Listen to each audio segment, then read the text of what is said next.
The headset as we know it is dead. For a decade, we've strapped heavy, hot plastic bricks to our faces, sacrificed our peripheral vision, and lived with VR face, just to catch a glimpse of the digital future. We accepted the compromise because the magic was worth it.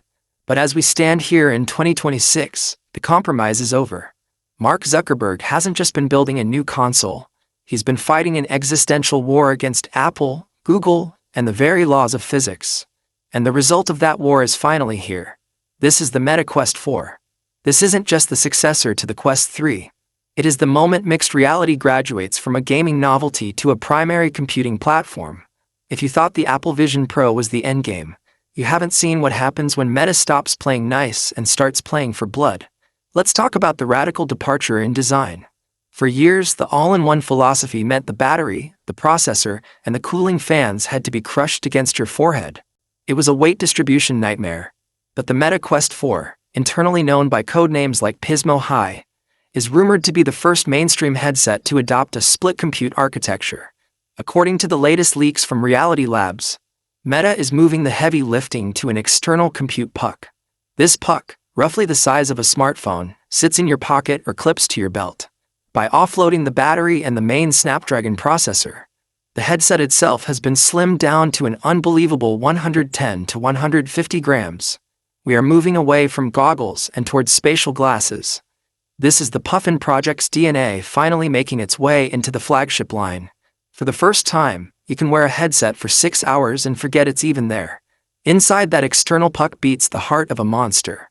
The Snapdragon XR2 Gen 3.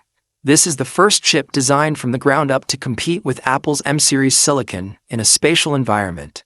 We are looking at a 50% jump in GPU performance and a staggering 400% increase in AI processing power.